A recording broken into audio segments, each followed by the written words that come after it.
If you had asked me 2 months ago what my future looked like, I would have told you it was already half built, solid, dependable, and beautifully ordinary in the best way. I'm Melissa Arquette. I'm 29, and I used to believe stability was something you could design if you were careful enough. That's probably the architect in me talking. I build foundations for a living. Load-bearing structures. Rooms that don't collapse just because something shifts slightly out of place. I thought my relationship worked the same way. Aaron and I had been together for 4 years. Not the dramatic, fiery kind of love people write novels about. Ours was quieter, steadier, made of well-timed grocery runs and shared playlists and 100 stupid inside jokes that never got old. We had the mustard incident of 2022, a kitchen disaster involving a broken squeeze bottle and a ceiling we still haven't quite managed to clean. We still laughed about it. Or we did. Back when laughing was something we did together instead of something I did alone to fill the silence. I had a ring, a vintage cushion-cut diamond in a small velvet box, hidden inside a hollowed-out hardcover of The Count of Monte Cristo. The irony didn't hit me until much later. At the time, I just thought it was clever, romantic. Aaron loved that book. I didn't plan to propose right away. I had a timeline 5-year plan savings goal and even a secret XML folder on my laptop filled with Zillow listings of cute houses outside the city. The kind with a patch of yard for the dog we always said we'd get once we were ready. I used to imagine us unpacking boxes together, arguing about paint colors, making pancakes in a too-small kitchen on our first morning as homeowners. Ordinary things. Safe things. And then Aaron went to Ascend. It was supposed to be a self-actualization seminar. 3 days overpriced, led by some visionary coach named Lila who had a man bun aesthetic without actually having the man bun. I only saw her face in the promotional photos he showed me, long blonde curls, serene smile, the kind of woman who sells scented candles for $80 and calls them energy portals. Aaron had been struggling. He'd lost his job at a tech startup a few months back, and it hit him hard. Aaron is the type who ties his identity to his output. No job meant no direction. No direction meant spiraling. He hit it well most days, but I could feel the cracks in small moments, the way he'd zone out at dinner or get irrationally irritated if the dishwasher wasn't loaded logically. So when he asked to use part of our savings to attend the Ascend seminar, I said yes. I thought it might help him reset. I wanted him to feel capable again. That was my mistake, assuming I could rescue him with generosity. He came home different, not in a magical wow, healed my inner child kind of way. No, this was worse. He came back with a vocabulary that sounded like it had been generated by a smug AI trained exclusively on self-help hashtags. Words like energetic synergy and my inner truth and expansion of relational consciousness. At first, I laughed. I thought it was a phase. Everyone comes back from a retreat with some weird new mantra. But the laughter faded quickly. Because every day he drifted further away from me and deeper into some parallel universe where accountability didn't exist and everything could be blamed on misalignment. The first real shift happened one night at dinner. Pasta, his favorite, the one he used to ask for after long days. He barely touched it. When I asked if everything was okay, he sighed. A long, performative, exhausted the weight of the world on his shoulders sigh. I just feel like you're not holding space for my evolution, Mel. I blinked. I asked if you wanted more Parmesan. Exactly. I laughed then because what else could I do? But the look he gave me wasn't amused. It was pitying, as if I were a child tugging at his shirt while he meditated on a mountain. He stopped laughing at our jokes, stopped making eye contact, stopped choosing me. I tried to ask questions, but every answer was coded in vague spiritual superiority. If I said, "Can we talk?" he'd respond with, "Not until I've grounded my intentions for the evening." If I asked, "Can you please take out the trash?" he'd tell me I don't have the emotional bandwidth for that request. One night, when I tried to nudge him back toward reality, he tilted his head and said, "You're just not evolved enough to understand my journey." The words didn't break me, but they did something worse. They hollowed out a quiet space inside me, one where disappointment could settle comfortably. I still thought it was temporary. I kept telling myself the man I loved was buried somewhere inside all that jargon. I even checked the ring in the hidden book just to remind myself of the future I was fighting for. But the truth was already shifting under my feet. It all came to a head the night I got a major promotion at work. A project lead role, something I'd been working toward for years. I walked through our apartment door with a stupid smile, a bottle of wine, and courage to finally consider moving up the proposal. Aaron was sitting on the couch, the blue glow of his phone illuminating his face. He didn't even look up. "Hey," I said softly, "I've got amazing news." "Oh, cool." Still scrolling. I set the pasta on the table, the good kind he used to rave about. "Aaron, dinner's ready." Another sigh, the kind that made me feel like I'd asked him to solve world hunger instead of walking 10 steps. He sat down, pushed food around his plate, and finally said, "I need to talk about my journey." The dread settled immediately cold and metallic. My journey and our relational container. Our what? He clasped his hands together, eyes full of that serene condescension. Monogamy is a restrictive model based on fear and ownership. Lila helped me understand that. There it was, her name, the seminar instructor who saw his authentic truth, the woman who apparently opened his third eye and his midlife crisis simultaneously. I felt my heartbeat in my ears.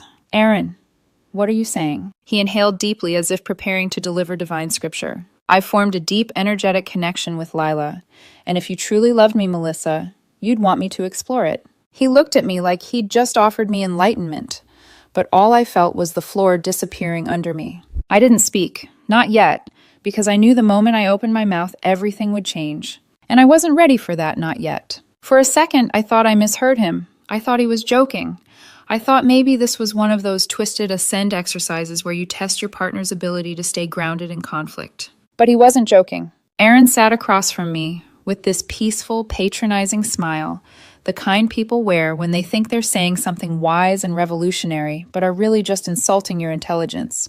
He looked like a man delivering a TED Talk to an audience of one. "I want us to embrace expansion," he continued, hands moving in slow circles as if he were shaping invisible clay.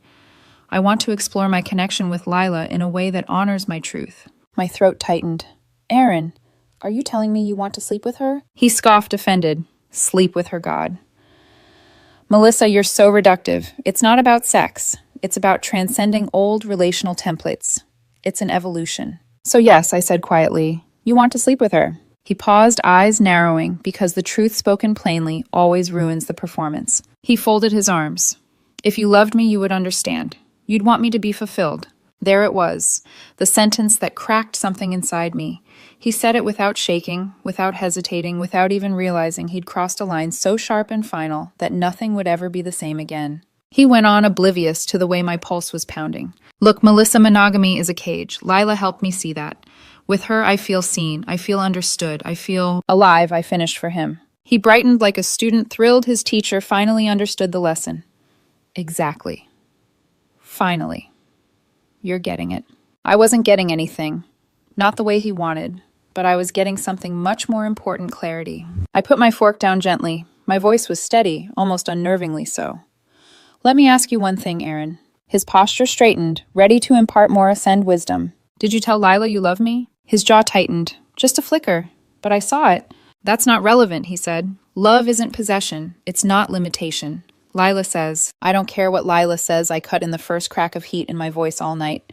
"I'm asking what you believe." He stared at me, eyes flickering with annoyance. "I believe you're trying to pull me back into old patterns, into fear." I leaned back in my chair, suddenly aware of how cold the room felt, despite the warm pasta scent still hanging in the air. "And you're trying," I said quietly, "to justify betraying me." He slammed his palms on the table, startling me. "Betraying you? Are you even listening? This isn't betrayal.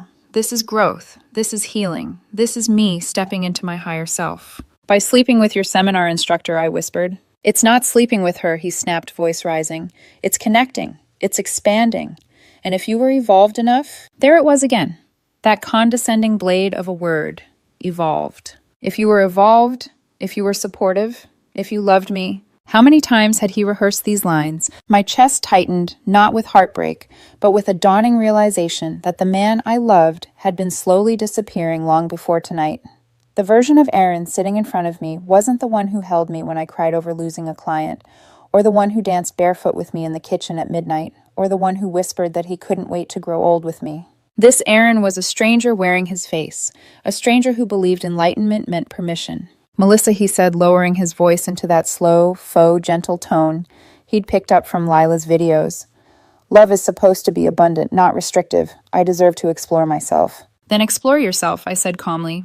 Just not with me. He blinked. His mouth opened slightly like a fish pulled from water. What? You heard me. Melissa, no. He laughed, disbelief curdling into mockery. You're being dramatic. No, I was being done. I pushed my chair back and stood slowly, each movement deliberate. His eyes followed me like I was the one falling apart. You can explore whatever or whoever you want, I said, grabbing my coat from the back of the chair, but not while calling yourself my boyfriend. He stood too quickly, knocking his knee into the table leg. Don't be ridiculous. You're seriously ending 4 years because you're insecure. Insecure, I almost laughed. The absurdity of it hit like a slap. You told me I'm not enough, I said. I'm just choosing to believe you. He froze. The enlightened serenity shattered. A crack appeared in the mask. Melissa, he said, voice trembling now. You're making a huge mistake. No, I replied, slipping into my coat. The mistake was thinking I had to stay just because I once loved who you used to be. His face contorted anger, confusion, desperation, all twisting together. You'll regret this, he warned, voice low and venomous. You'll regret walking away from me. I picked up my keys.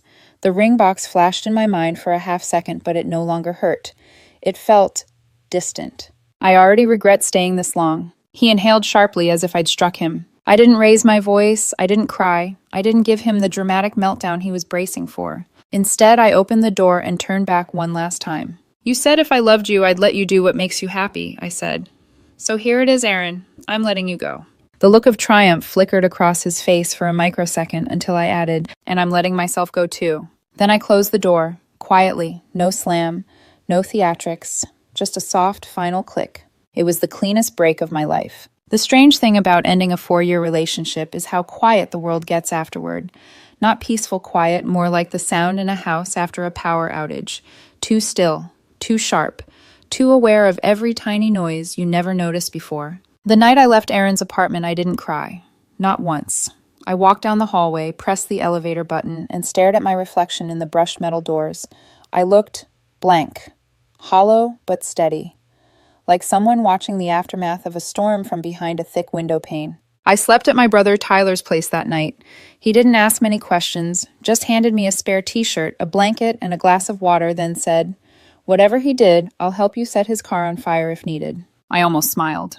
But I didn't need revenge. I needed distance. The next morning, I started the list that turns heartbreak into logistics. Remove him from the joint grocery app. Cancel the shared meal kit subscription. Transfer funds out of our utilities account. Update passwords, all of them. Call the landlord and start paperwork to remove him from the lease. Cold, practical steps. Architecture of detachment. When I opened my laptop, the ring box was still in its hiding place inside the Count of Monte Cristo. For a moment, I hesitated just long enough to feel the ghost of sadness brushing against my ribs. Then, without ceremony, I took the ring out, placed it in a small travel pouch, and zipped it shut. I wasn't returning the ring because of spite or symbolism. I returned it because I refused to let a $6 $800 diamond collect dust as a monument to a man who said monogamy was a cage. I refused to let my savings become the punchline of someone else's spiritual meltdown. The jeweler didn't ask questions. He took one look at my expression, calm, tired, resolved, and processed the return in silence. The refund hit my account 2 days later. I didn't feel triumphant, just free. The next week felt like rehab from someone else's reality. I threw myself into work. My new project was a massive commercial development, big budget, big expectations. I stayed late almost every night, not because I was avoiding anything, but because for the first time in months I could think clearly. I didn't have to monitor Aaron's moods, or decode spiritual jargon, or tiptoe around someone else's perceived misalignment. I went to the gym more often, harder, heavier. I pushed until every rep burned, until my brain shut up, until I could hear my own pulse, instead of the echo of his voice telling me I wasn't evolved. My sleep improved, my appetite returned, my apartment felt lighter, cleaner, brighter. It was shocking how quickly peace filled the space he'd vacated. And then because, of course, this is how the universe works, my peace cracked on a random Friday afternoon. I was sitting at my desk wrapping up final sketches when my phone buzzed. A text from Chloe, one of our mutual friends. Sweet, honest, terrible at keeping secrets. Chloe. Hey, Mel. You doing okay? Haven't heard from you in a bit. I stared at the screen. Chloe wasn't dramatic. She didn't reach out unless she had a reason. Me, hey, I'm good. Really. You. Typing bubbles appeared instantly. Chloe. Thank God. I've been stressing about telling you. It felt wrong not to. It's about Aaron. My stomach didn't drop. I expected it to, but it stayed perfectly still. That should have worried me. It didn't. Me. What about him? There was a long pause, long enough that I started wondering if Chloe chickened out. Then, Chloe Lila is married. Like married, married. Husband, house, shared bank account, the whole thing. I blinked. That wasn't part of the script I imagined. Chloe. Apparently she does this at every Ascend seminar. Picks one guy, makes him feel special. Sells him a bunch of advanced coaching sessions, drains him financially, then disappears. Aaron gave her thousands, Mel. She ghosted him after 3 weeks. I leaned back in my chair staring at the ceiling. 3 weeks. He threw away 4 years of us for 3 weeks of enlightenment with a woman who probably had a spreadsheet of targets. Chloe, he's a mess. Crying, panicking, calling everyone he knows. He said he made the worst mistake of his life. I read the messages twice. But here's the thing, I didn't feel vindicated. I didn't feel triumphant. I didn't feel anything. The person she was describing wasn't my problem anymore. Me, that's rough for him, really. Anyway, are you and Mike still doing trivia next week? I might join if I finish my project in time. Chloe tried to backtrack, offering sympathy, asking if I needed to talk, suggesting wine nights and emotional processing. But I didn't need to process anything. I had already done all my grieving months before the breakup, back when Aaron was slowly slipping away inside our shared apartment, replaced one buzzword at a time. What Chloe told me didn't reopen a wound. It confirmed the wound was gone. But the silence didn't last. Because humiliation is gasoline and desperation is a match. The first message came 2 nights later, from an unknown number. Unknown. Can we talk? I let the message sit on my lock screen for an hour before deleting it. Not responding, just deleting. He tried again. Unknown. Melissa. I know you heard. Please, just 5 minutes. Delete, silence. The next day, a longer text. Unknown. I miss you. I know I messed up. I was in a bad place. Lila manipulated me. Please don't shut me out. I need you. I didn't respond. Not because I wanted to be cruel, but because responding would have cracked open a door I'd welded shut. I saved his contact under a new name. Do not answer. And I didn't. But desperation doesn't vanish when ignored. It mutates. And Aaron was about to mutate. Because the first attempts were soft, apologetic, pitiful. The next ones wouldn't be. For almost a week, I thought ignoring him would make him stop. Logically, that should have been the end of it. But logic was the first thing Aaron abandoned when he traded real life for ascension charts and spiritual jargon. And desperation is loud. The first escalation came on a Tuesday afternoon while I was reviewing load-bearing analyses with my team. My phone buzzed with a number I didn't recognize. I assumed it was a contractor. I answered briskly. This is Melissa. What greeted me wasn't a contractor. Oh, thank God, sweetheart, it's Carol, Aaron's mother. My spine straightened. My voice went neutral in an instant. Hello, Carol. She inhaled shakily as if she'd been crying. Melissa, honey. I'm so worried about Aaron. He told me everything. Everything that awful woman did to him. There it was. The beginnings of a narrative rewrite. Carol had always liked me, but it was a conditional, performative kind of liking, the kind where she approved of me because I stabilized her son, the kind where she treated Aaron's emotions like rare, delicate artifacts requiring constant care from the woman dating him. She sniffed. He's not eating. He's barely sleeping. He keeps saying he ruined everything. He keeps saying your name. I didn't react, not emotionally, not verbally. I'm sorry he's going through that, I said evenly, but that's not something I can fix. Oh, come on, she snapped, her pity quickly shedding its skin. Don't be cruel. He's broken. That girl manipulated him, took advantage of him when he was vulnerable. My jaw tightened. His choices are still his choices. Her tone sharpened, cold, accusatory. After everything we did for you, after we treated you like family, you're just going to abandon him at his lowest. There it was, the guilt grenade. I didn't pick it up. I'm not abandoning anyone, I said calmly. I ended a relationship. That's all. What kind of woman are you? She hissed. A woman who doesn't tolerate being betrayed, I replied. Carol, do not call me again. And before she could inhale for round 2, I hung up, blocked the number, placed my phone face down. Then I went back to my architectural plans, the neat, predictable lines, grounding me far more than the theatrics of a man spiraling in the distance. The next wave was messier. 2 nights later, I was mid-deadlift at the gym, sweat dripping down my spine legs. trembling with that sweet burn of nearing a new personal record. I dropped the weight, caught my breath, grabbed my water bottle, and noticed 6 missed calls from Do Not Answer. 1 voicemail. Curiosity, a cold, detached kind, nudged me just enough to listen. I pressed play. The sound hit me like a blast of chaos wind traffic and Aaron's ragged breathing tripping over itself. Melissa. His voice cracked.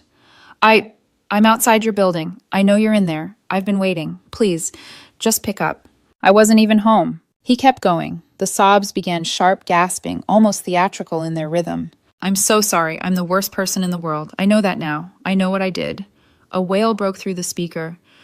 I made a horrible mistake. That woman, God, she lied about everything. She drained me. She used me. And then the line that defined his entire meltdown. But it was always you. Only you. I love you. Please, please, Melissa. I can't do this without you. I'll do anything. Therapy, no more seminars. I'll delete everything. I'll block her. I'll prove it. I'll be the man you deserve. His breath hitched and the voicemail ended on a choked sob. I stood on the treadmill, letting the audio fade, my pulse slowly returning to normal. I didn't cry. I didn't soften. I didn't feel pity. Because it wasn't love, it was regret. Regret over losing his safety net, not losing me. I hit 7. Message deleted. Then I started my cool-down jog, breathing steadily, feeling lighter with every step. The ambush came next. He stopped trying to get a response. Now he wanted a reaction. It was Thursday long day, huge breakthrough on my project, and I'd just grabbed Thai takeout to celebrate alone in the quiet peace of my apartment. I walked up the path toward my building's lobby keys, in one hand, food bag in the other. That's when a figure stepped out from the shadows. Melissa. My stomach didn't drop. My pulse didn't spike. But something in me clicked into a sharper mode, calm alert, unwilling to give him anything. It was Aaron, but not the Aaron I remembered, not even the seminar-enlightened version. This Aaron looked devastated. His hair was greasy, flattened in places like he'd been tugging at it. He wore the same hoodie and sweatpants combo from God knows how many days ago. His face was blotchy, his eyes bloodshot, his posture slumped like his bones were folding inward. He looked like a man watching the wreckage of his decisions burning behind him. Melissa, wait, please, he stammered, reaching out as if touch alone could stop me. I didn't stop, didn't flinch, just angled my body to bypass him and reach the key fob sensor. Aaron, I said calmly, you shouldn't be here. He grabbed my arm. Not hard, not threateningly, just desperately. Please just look at me. I turned slowly, not out of sympathy, but because I needed him to understand this wasn't a negotiation. I'm looking, I said. He crumbled instantly, tears spilling over his breath hitching. I'm a mess. Okay, I know that. I know how pathetic I look. I know what I did was unforgivable. But Melissa, you have to care, even a little. No, I said quietly. I don't. His face shattered. That woman, she made me feel seen, he said, voice breaking. She made me feel alive. But it wasn't real. She used me. She humiliated me. She made me believe you were holding me back. And you believed her, I said, because it was convenient. Fresh tears spilled. I love you, Melissa. I swear I do. Just tell me what to do. I'll fix it. The old me, the me from a year ago, might have caved. Might have reached for him, soothed him, patched things up, carried the emotional load. But the woman standing there in a tailored suit with a bag of Thai food and a life finally free of spiritual manipulation, she wasn't her anymore. I'm happy now, Aaron, I said. He blinked like I'd slapped him. What? I'm happy. I care about my peace, my work, my life. I held his gaze steadily. And what you're feeling isn't love, it's regret. You're not crying because you miss me. You're crying because your backup plan fell apart. He recoiled. That's not Melissa. That's not true. You told me, I continued, that if I loved you, I'd let you do what makes you happy. So now I'm asking you to do the same. I stepped back. Key fob beeped. The door unlocked. If you ever loved me at all, I said you'll let me walk away. For one breath, he froze. Then the mask cracked.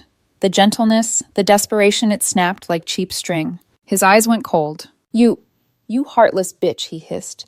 You cold, emotionless robot, you'll die alone. You're not capable of loving anyone. I didn't turn around. Goodbye, Aaron. The glass door slid shut behind me with a soft final thud. Inside the bright lobby, warmth wrapped around me. Peace. Stability. Life, my life. I texted my brother. Thai food. You in. By the time the elevator dinged open, Aaron was already shrinking into memory. One desperate voice among countless other noises I had learned to tune out. He didn't know it yet, but I was already gone. The next morning, I woke up earlier than usual before my alarm, before the sun even touched the edges of my curtains. There was a strange softness in the air, a quiet that didn't feel heavy anymore. For the first time in months, I wasn't waking up with a knot in my stomach or bracing for an emotional whiplash. I brewed coffee, sat at my small kitchen table, and ate breakfast in total silence. And it felt good. It felt clean. It felt like breathing without someone else's expectations sitting on my chest. Aaron didn't appear outside my building after that night. He didn't call. He didn't text. The calm wasn't trust. It was the kind of eerie quiet that comes after a wildfire burns through everything it can reach. But peace has a way of revealing what chaos tried to hide. Because 2 days later, another message arrived, not from Aaron this time, but from a number I didn't recognize. No name, no greeting. Just a wall of text that landed in my notifications like a rusted blade. Unknown. You think you're so much better than me. You think you're above everything. You ruined me. You broke me. I hope you're happy with what you did. I stared at my screen. The words weren't new. This was the predictable final mutation of desperation into rage. I kept reading. Each line was more frantic than the last. Unknown. You walked away like I was nothing. After everything I gave you, my time, my loyalty, my love, you threw me away like trash, like I was disposable. You won't find anyone who loved you the way I did. No one is going to put up with your coldness, your walls, your control. Enjoy your loneliness. There it was, the real him. No spiritual jargon, no energetic alignment, no enlightened masks. Just bitterness, just blame, just raw, unfiltered resentment that I didn't collapse under the weight of his regret. Another message came through immediately after. Unknown. I hope you think about what you lost, because one day someone's going to break you the way you broke me. I felt nothing, not fear, not hurt, just a quiet, almost clinical recognition. This was the man I left. This was who he'd always been beneath the pretty speeches and self-help slogans. I blocked the number. And then, because I refused to let him steal even a minute of my morning, I placed my phone face down, finished my coffee, locked my apartment door, and went to work. A few days later, I found myself standing in the conference room of my firm, presenting my project proposal to the partners. My hands were steady. My voice didn't waver. The designs on the screen looked clean, precise, confident. Halfway through, I caught my reflection in the glass wall. I didn't look like a woman crawling out of heartbreak. I looked like a woman stepping fully into her life. When the meeting ended, the senior partner clapped me on the shoulder and said, "This is strong work, Melissa. Really strong. Keep this up." And for the first time since everything fell apart, the words didn't just register, they landed. They meant something. Later that evening, I walked home from work under a soft drizzle, the city lights reflecting in puddles like fractured constellations. I stopped at a small bistro and picked up dinner. Nothing fancy, just something warm and comforting. By the time I reached my building, the rain had slowed to a gentle mist. I could see my reflection in the glass door, hair-damp coat speckled with droplets, takeout bag in hand, and something about that image felt symbolic, ordinary, real, mine. Inside my apartment, I placed the food on the counter, changed into comfortable clothes, and sat on the couch with a blanket. I didn't turn on the TV. I didn't put on music. I just existed, softly, quietly, peacefully. My phone buzzed once, a text from Tyler. Tyler, you still owe me pad thai. Don't think I forgot. I smiled genuinely and replied, me. How about tomorrow my treat? I set my phone aside, again tucked my legs under me, and let the room settle around me. The hum of the fridge, the distant traffic, the steady rhythm of my own breathing. It wasn't the life I thought I'd be living at 29. It wasn't the house with the yard, or the shared dog, or the ring hidden in the old book. It was better, because it was mine. And when I thought about Aaron, his pleading, his anger, his unraveling, the strangest thing happened. Nothing, absolutely nothing. No ache, no longing, not even resentment. Just absence, the kind that feels like the space where something heavy used to sit. I leaned back into its couch cushions, closed my eyes for a moment, and let myself feel the full weight of that relief. Freedom doesn't always arrive with fireworks. Sometimes it shows up in small, quiet